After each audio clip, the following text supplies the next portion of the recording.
2024 లేదా 25లో డిగ్రీ లేదా బీటెక్ చదివారా? సాఫ్ట్‌వేర్ జాబ్ కోసం ఎదురు చూస్తున్నారా? అయితే కోడ్ జ్ఞాన్ 100 డేస్ కోర్సులో చేరండి. జాబ్ సాధించండి.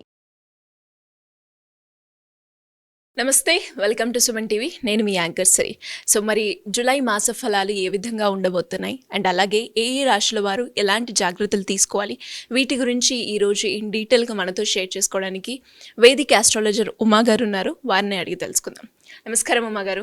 నమస్తే అమ్మా. ద్వాదశ రాశుల వారికి ఏ విధంగా ఉంటాయి దాని గురించి మనం తెలుసుకోకన్నా ముందుగా ఈ నెల ఒక గ్రహ సంచారం ఏ విధంగా ఉండబోతుంది? తప్పకుండా అండి. ఈ జూలై మాసానికి సంబంధించి మనం గ్రహాల యొక్క ట్రాన్సిట్స్ ద్వారా గ్రహ సంచారము అనేటువంటిది జూలై మాసంలో ఎలా జరుగుతుందో చూస్తే కనుక శనిగ్రహ సంచారము మీనరాశిలో మార్చి 30వ తారీఖు దగ్గర నుంచి శని మీనరాశిలోనే ఉన్నారు. మే 15వ తారీఖు దగ్గర నుంచి గురుగ్రహ సంచారము మిథున రాశిలో సంచారం జరుగుతోంది. మే 22వ తారీఖు దగ్గర నుంచి రాహు కేతుల యొక్క సంచారము, రాహు కుంభరాశిలోను కేతు సింహరాశిలోను సంచారం అనేటువంటిది జరుగుతోంది. అయితే ఈ జూలై మాసంలో ప్రత్యేకంగా మారేటువంటి గ్రహ సంచారములు జూలై 16వ తారీఖు వరకు కూడా మిథున రాశిలో సంచారం చేసేటువంటి రవిగ్రహ సంచారము 16 తర్వాత నుంచి కర్కాటక రాశిలోకి సంచారం జరుగుతోంది. ఈ యొక్క కర్కాటక సంక్రమణము అనేటువంటిది జరగబోతోంది. అయితే మేజర్గా అమ్మ ఈ యొక్క జూలై 27వ తారీఖు వరకు కూడా కుజగ్రహ సంచారము సింహరాశిలో ఉంటే 27వ తారీఖు అంటే నెలాఖరణ కన్యా రాశిలోకి కుజగ్రహ సంచారం రాబోతోంది. అయితే మేజర్గా ఈ జూలై మాసం అంతా కూడా బుధగ్రహ సంచారము కర్కాటక రాశిలోనే సంచారం చేయడం కూడా జరుగుతుంది. దీంతో పాటుగా జూన్ 29వ తారీఖు అంటే ఈ మాసం చివరిలో వృషభ రాశిలోకి శుక్రగ్రహ సంచారం రాబోతోంది. ఆల్మోస్ట్ దరిదాపు జూలై 26వ తారీఖు వరకు కూడా వృషభ రాశిలోనే శుక్రుడు ఉంటారు. 26వ తారీఖు దాటిన తర్వాత మిథున రాశిలోకి శుక్రుడు వెళ్ళడం జరుగుతోంది. ఈ విధంగా ఈ జూలై మాసంలో ఈ చంద్రగ్రహ సంచారము అనేటువంటిది నడుస్తూనే ఉంటుంది. కాబట్టి ఈ విధంగా ఈ జూలై మాసంలో గ్రహ సంచారములు అనేటువంటివి నడుస్తున్నాయమ్మా. ఈ జూలై మాసంలో ఈ గ్రహ సంచారాలు అనేటువంటివి ఎలా ఉన్నాయో ప్రధానంగా మనం చూస్తే ప్రతి ఒక్కరూ బాగా గమనించండి. మే 15వ తారీఖు దగ్గర నుంచి గురువు యొక్క సంచారం అనేటువంటిది మిథున రాశిలో సంచారం చేయడం జరుగుతోందమ్మా. మీనరాశిలో శనిగ్రహ సంచారము మార్చి 30వ తారీఖు నుంచి జరగడం జరుగుతోంది సంచారము. మే 22వ తారీఖు దగ్గర నుంచి రాహు కేతుల యొక్క సంచారము, రాహు కుంభరాశిలో అయితే కేతువు సింహరాశిలో సంచారం చేయడం జరుగుతుంది. ప్రధానంగా ఈ మాసంలో జరిగేటువంటి సంచారములు మారేటువంటివి ఏమిటి అంటే రవిగ్రహ సంచారము జూలై 16వ తారీఖు దగ్గర నుంచి కర్కాటక రాశిలోకి రాబోతోంది. మిథునంలోంచి కర్కాటక రాశిలోకి ట్రాన్సిట్ జరగబోతోంది. అయితే జూలై 27వ తారీఖు వరకు కూడా సింహరాశిలో కుజగ్రహ సంచారము 27వ తారీఖు తర్వాత నెలాఖరున కన్యా రాశిలోకి వెళ్ళబోతోంది.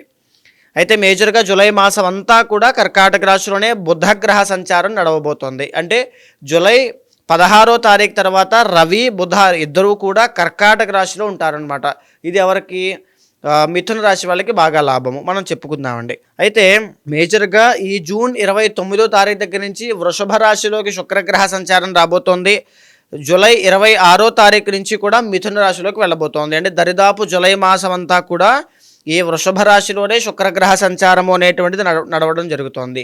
ఈ చంద్రగ్రహ సంచారము అనేటువంటిది నడుస్తూ ఉంటుంది. కాబట్టి ఈ విధంగా జూలై మాసంలో గ్రహ సంచారములు అనేటువంటివి నడుస్తున్నాయమ్మా. అదేవిధంగా మనం మాట్లాడుకుంటే 12 రాశుల్లో మొదటిగా మేష రాశి వారికి ఉద్యోగపరంగా, ఆర్థిక పరంగా, వివాహపరంగా, సంతానపరంగా ఎలా ఉండబోతుంది అండ్ ఈ మాసంలో వారు ఏ విషయాల్లో జాగ్రత్త పడాల్సిన అవసరం ఉందంటారు ఉమా గారు? తప్పకుండా అమ్మా. మేజర్గా మనం చూసుకుంటే అండి ఈ మేషరాశి వాళ్ళకి 2 నుంచి 4 గ్రహాలు మాత్రమే యోగిస్తున్నాయి అని చెప్పచ్చండి. బికాజ్ ట్రాన్సిట్స్ ఉన్నాయి కాబట్టి. ఒక్కొక్కటిగా మనం విడివిడిగా మాట్లాడుకుంటూ వెళ్తే ప్రధానంగా వీళ్ళకి 2వ స్థానంలో ఉన్నటువంటి శుక్రగ్రహ సంచారము చాలా బాగా యోగిస్తుందమ్మా. అంటే మాట ద్వారా బ్రతికేటువంటి వృత్తుల్లో కానీ, సినీ నాటక కళారంగాల్లో వ్యవహారం చేసేవాళ్ళు కానీ, నృత్య గీత వాద్యాది రంగాల్లో తమ యొక్క ప్రతిభ వీటి ద్వారా బ్రతికేటువంటి స్వయం ప్రతిపత్తితో బ్రతికేటువంటి వాళ్ళు ఎవరైనా ఆ వృత్తుల్లో ఉంటే చాలా బాగుంటారు.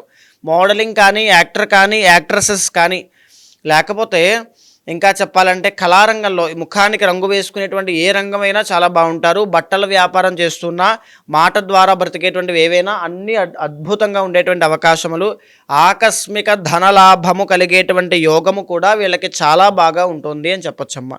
సో ఏదో విధంగా డబ్బు అనేటువంటిది చేతికి అందుతుంది. ప్రేమ వ్యవహారాల్లో విజయాన్ని పొందే అవకాశం కూడా వీళ్ళకి బాగా కనబడుతోంది.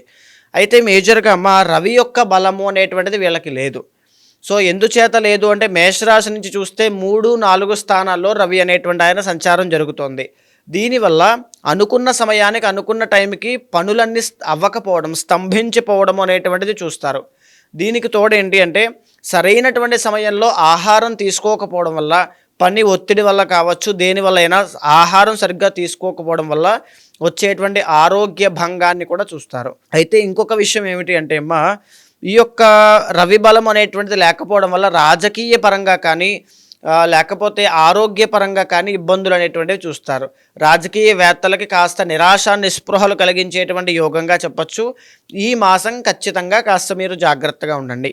దీనికి తోడు ఏమిటి అంటే బుధగ్రహ సంచారం అనేటువంటిది జూలై 24వ తారీఖు దగ్గర నుంచి చాలా బాగుంటుంది. సో ఈ 23 రోజులు కూడా జూలై మాసంలో బంధువుల దగ్గర నుంచి వచ్చేటువంటి ఇబ్బందులు అనేటువంటివి కనబడతాయి. కానీ బంధుమిత్ర పరివారములు, పాత స్నేహితులు అందరినీ కూడా కలుసుకుని ఆనందంగా గడిపేటువంటి క్షణాలను కూడా అనుభూతి చెందేటువంటి యోగం వీళ్ళకి బాగుంటుంది అని చెప్పచ్చు.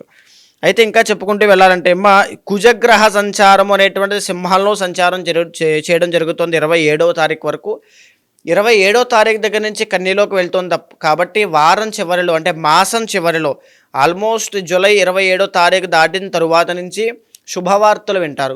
భూలాభం కలుగుతుంది, ఆరోగ్య సమస్యలు తగ్గుతాయి, కాంపిటేటివ్ ఎగ్జామ్స్లో మంచి రిజల్ట్స్ కనబడేటువంటి యోగం, సక్సెస్ చూసేటువంటి యోగము, నెలాఖరులో చూసేటువంటి యోగము, అదేవిధంగా వస్తు వాహన యోగాలు కూడా ఈ నెలాఖరులో కలిగేటువంటిది కనబడుతుందమ్మా. అయితే వీళ్ళకి గురుబలము అనేటువంటిది సామాన్యంగా ఉంది కాబట్టి ఆర్థిక పరిస్థితి మరింత మెరుగ్గా ఉండడం కోసం యాజ్ యూజువల్గా లాస్ట్ మంత్ ఏదైతే స్ఫటిక శివలింగానికి ఆరాధన చెప్పుకున్నామో అది తప్పకుండా మీరు మానకుండా కంటిన్యూ చేయండి. తర్వాత 12వ స్థానంలో శనైశ్వర సంచారము ఏలినాటి శని సూచన చేస్తుంది కాబట్టి డబ్బులు ఖర్చు పెట్టడం తగ్గించుకోండి. ఆరోగ్య రీత్యా ఈ కఫ సంబంధిత వ్యాధుల రీత్యా చాలా జాగ్రత్తగా ఉండండి. ఈ మాసంలో వచ్చే అవకాశం కనబడుతోంది.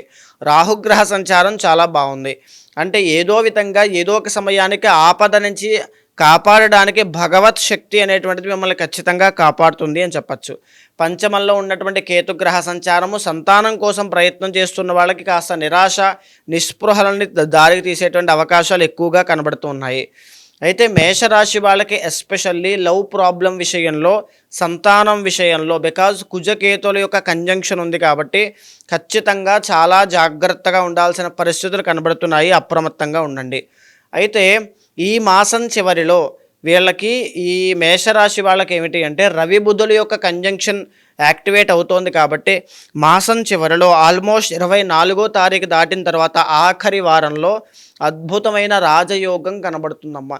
తల్లిదండ్రుల దగ్గర నుంచి కానీ కుటుంబం దగ్గర నుంచి సపోర్ట్ దొరుకుతుంది. తల్లిదండ్రులతో పుట్టింటితో ఏదైనా విభేదాలు ఉంటే అవన్నీ తొలగిపోతాయి. గృహ సంబంధిత విషయాల్లో అద్భుతమైన రాణింపు చూస్తారు. అన్నీ కూడా చాలా బాగుంటాయి అని చెప్పచ్చు. అయితే మేజర్గా ఏమిటి అంటే జాగ్రత్త పడాల్సింది ఆరోగ్యము. ఈ మాసంలో మేజర్గా జాగ్రత్త చూసుకోండి.